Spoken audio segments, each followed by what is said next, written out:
দুয়ারে কোরআন আসছে পবিত্র রমজান মাস। আগামী ১ মার্চ থেকে আরব বিশ্বে পবিত্র রমজান মাস শুরু হতে যাচ্ছে বলে জানিয়েছে আবুধাবি ভিত্তিক আন্তর্জাতিক জ্যোতির্বিদ্যা কেন্দ্র।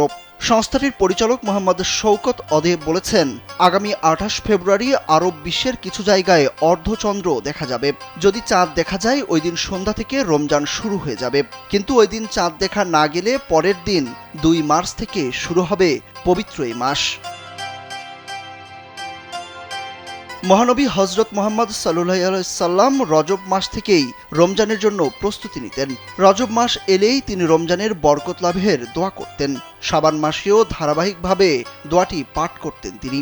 রমজানের প্রস্তুতির জন্য রাসূলুল্লাহ সাল্লাল্লাহু আলাইহি সাল্লাম শাবান মাসে বেশি বেশি নফল রোজা রাখতেন। তিনি এই মাসে অন্য যে কোনো মাসের তুলনায় বেশি নফল রোজা রাখতেন। তবে যারা এই মাসের শুরু থেকে নফল রোজা রাখেননি তাদেরকে তিনি শেষের দিকে নফল রাখতে নিষেধ করেছেন।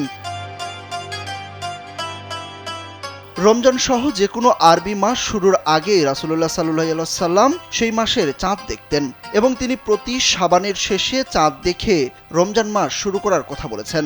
শাবান মাসে রাসূলুল্লাহ সাল্লাল্লাহু আলাইহি সাল্লাম বেশি বেশি রমজান মাস সম্পর্কে আলোচনা করতেন। এই মাসের ফজিলতের কথা বলতেন। রোজাদারদের জন্য আল্লাহ তাআলা কি কি পুরস্কার রেখেছেন তা আলোচনা করতেন। হযরত আবু হুরাইরা রাদিয়াল্লাহু তাআলা আনহু থেকে বর্ণিত, রাসূলুল্লাহ সাল্লাল্লাহু আলাইহি সাল্লাম বলেছেন, তোমাদের নিকট বরকতময় রমজান আগমন করেছে। আল্লাহ তাআলা তার রোজাকে তোমাদের জন্য ফরজ করেছেন।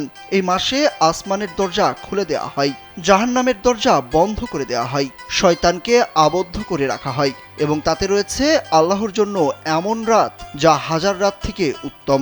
যে এই মাসের কল্যাণ থেকে বঞ্চিত হলো সে প্রকৃতার্থেই বঞ্চিত হলো।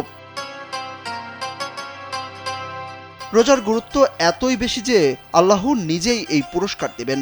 হাদিসে কুদসিতে আল্লাহ বলেছেন, মানুষের প্রতিটি কাজ তার নিজের জন্যই, শুধু রোজা ছাড়া। রোজা আমার জন্য, আমি নিজেই এর পুরস্কার দেব। আর রোজাদারদের মুখের গন্ধ আল্লাহর কাছে মেশকের ঘ্রাণের চেয়ে বেশি সুগন্ধযুক্ত।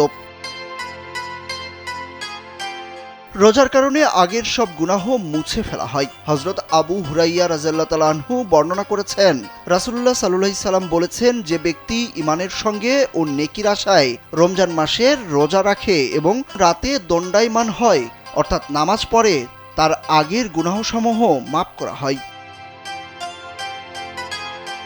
হাদিসে আছে, রোজা কিয়ামতের দিন সুপারিশ করবে।